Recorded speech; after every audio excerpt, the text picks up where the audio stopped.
Email deliverability is one of the biggest challenges. Make sure your website is mobile enabled. Re-engagement campaigns. Today, more than ever, having a good, clean database is imperative to being successful with email marketing. We know how powerful email is. We know what a big revenue driver it is. But what's happening is companies like Yahoo, AOL, Gmail, and all of the major email service providers are making it harder and harder to deliver emails into the inbox. So all of your efforts are going to waste because you're ending up in spam. So today we're going to talk about how to improve that by doing a re-engagement campaign, because you need to keep your database clean and fresh and engaged, because unfortunately a lot of these providers are looking at your engagement. So if you send out a bunch of emails and no one opens that email, it has a very big negative effect. Now this is unusual because it was never like that in the past. You could send out 20,000 emails a month if you wanted to, and no one cared. Well, today spam has become a big issue. So now what happens is the providers are looking and say, wait a second, this company just keeps sending out a bunch of junk mail. They just keep sending out a bunch of spam. No one's engaging with it. You know what? We're going to shut them down. We're not even going to let it get past our spam filter to let our subscribers decide whether or not they want to open it. So this is a very important session right here. We're going to talk about re-engagement. So now let's dive into what we're dealing with. We have a database. We have two databases in particular. You've got your customer database, which is in your DMS, and you have your prospect database, which is in your CRM. In order to do this properly, you really need to take those databases out and have them cleaned. Now, there are services out there that will clean the data. You can go on there and search. It's not very expensive. It might cost you maybe a penny an email to get it cleaned. But the benefit of these services, and if you look right here, there's an actual report from one of the services that does database cleaning. And you'll notice here, you'll see all of these bad email addresses that are removed.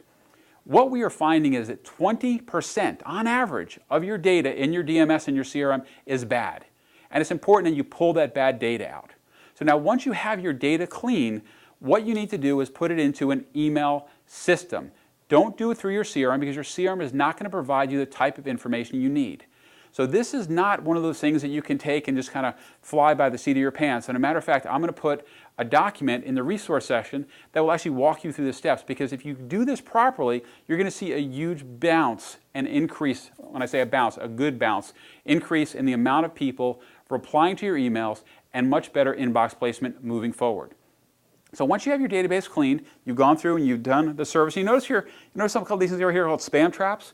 These are some key things that I want to point out to you, because you need to get those removed, and that's what those services do. There's also people out there which we in the industry call screamers. You've all experienced them. It's somebody who you sent an email. It could have been an email simply thanking them for being a customer, but they call up and they're yelling and screaming because you sent them an email. How dare you send them an email?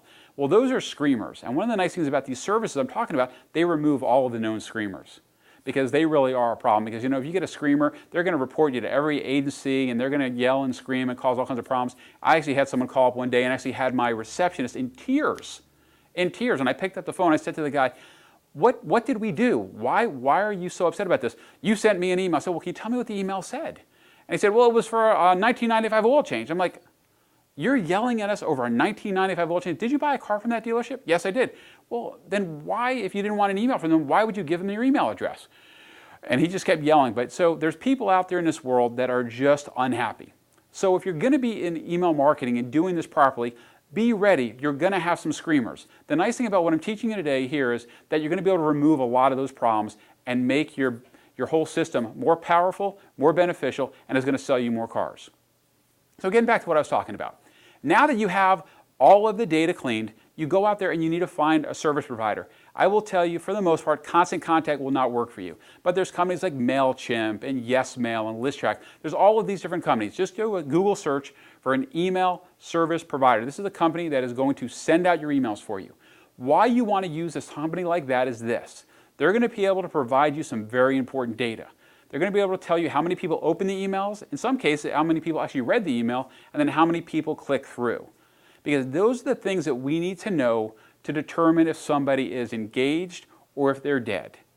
So now that you've got your data in one of those systems, now what we have to do is start crafting the messages. The first message needs to be something that's going to knock it out of the park, some reason to get them to re-engage. Hey, Mr. Customer, we haven't heard from you in a while. I want to let you know that we're doing something special here at Peter Martin Motors. Maybe it's an oil change coupon. Maybe it's some sort of special offer. It has to be something to get them to engage. You want them to click. Clicking is very important. You don't want them just to reply, you want them to click. So when you build that email, you want to make sure you have some sort of button. And the reason why you have to have a button is this. Google and Yahoo look at clicks. So if I send out an email and somebody clicks to go to my webpage or to go to get that special coupon, it gets me more benefit and more of a higher status with those providers. So you want to have some sort of special offer in there. So now that you've got that first offer out there, you've got something special, I would highly recommend you talk to your advertising agency. You're paying them anyway. Have them help you craft a good message. You want to make sure that the message is properly built and formatted. Like I said on some of the previous sessions, use an HTML email. It needs to be something eye-popping. Here's a couple examples of some really good ones right here. You notice it's got the special offer there. You don't want it to be spammy, but you want it to have something when they see it in the preview pane, they're going to say, wait a second, what do they have to say? Why should I open engage this? So now that you've got the first campaign out, you want to wait a week. Not 2 weeks, not 3 weeks, you want to wait a week. You want to then send out the same campaign a second time. But you only send it to the people that didn't open it the first time. So think about what I just said here. You send out 10,000, we're just using that as a round number, send out 10,000. Now in the first campaign, 1,000 people opened the email. So those are 1,000 people that actually engaged. That's a good thing, 1,000 people engaged. Okay? This next campaign, you're going to send out to 9,000. You're going to take out the 1,000 that are already engaged, and you're going to send the same campaign out. Don't have to change the message, but you do want to change the subject line. So now you have a new subject line that's going out there, and we call this a second pass. So now you send out the second pass to the people that didn't open it the first time. And hopefully you're going to get another percentage of those people that are going to open it, and now you've got more people in the engaged list. The people are the engaged, the ones that opened it or clicked through to the website. Now you want to wait 2 weeks.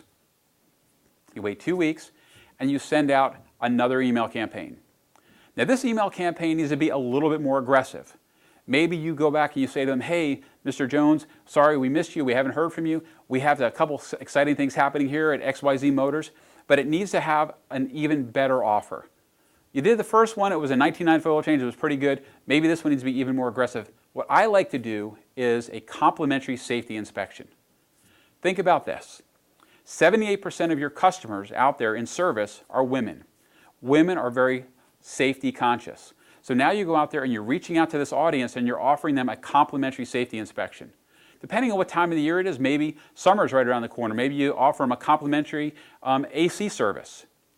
You know, maybe it's a holiday time. You're sending something out, wishing them a happy holiday, and have them come in and have a brake check or a four-wheel alignment, something safety related that is good for any make or model car. Because keep in mind, these people in your database, they may have purchased a car somewhere else. They may no longer be driving the car that you sold them. So you want to have the offer to be a generic offer, because just because they may have been in your database 4 years ago, 5 years ago when they bought that car, they traded that car in, maybe the car got in an accident, whatever the case may be, now they're driving a different make and model. By offering something as simple as a safety inspection or a tire rotation or an oil change is something simple to get them back into the store, but most importantly, get them re-engaging with your emails. Now, we've done that and we sent it out. We're going to wait another week. We're going to take out the people that engaged the first time, and we're going to send that same campaign. This is the second campaign. We're going to send that same campaign out to all the people that didn't engage in the previous one.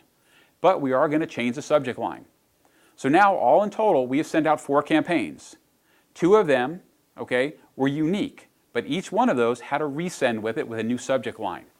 So now you have done a very good re-engagement process. Now, for all of those people that haven't engaged, you want to simply wait another 2 weeks. Okay, so you're going to wait 2 weeks, and what you're going to do is you're going to send them an email saying, hey, Mr. Jones, sorry we didn't hear back from you on our previous communications. We just want to let you know that we are doing some database management, and because, you know, at this time it doesn't seem like you're interested, we're going to remove you from our database. If for some reason you want to stay in our database, please simply reply to this email and we'll keep you in our database. Just like we asked them for permission when we started sending them emails, we want to also ask them permission before we take them out of the database. You will find this is an odd step, it's very strange, but you will have a lot of people say, wait a second, no, I don't want to be taken out of the database, I want to continue receiving your emails. But at least now you've got a good, clean, engaged database. And just like we did with the 2 previous campaigns, we're going to do it for this third one as well. We're going to wait a week, and then we're going to send that out to all the people that didn't respond the first time. So now we sent out a total of 3 campaigns, okay, a total of 6 times, so we've touched our whole database, and now what we're going to do is we're going to go back and we're going to take out all of the people that did not reply, did not engage. I'm going to take them out of our database, and we're going to move them aside. Now, do not throw them away. We're not going to completely disregard those people, but we're going to move them into a separate database. So now you're going to have a master database, but you're also going to have your engaged database. And the engaged database are the ones that you're going to want to be communicating with on a regular basis. I recommend twice a month, and we'll talk about that in another session. But you want to be working with those people on a regular basis.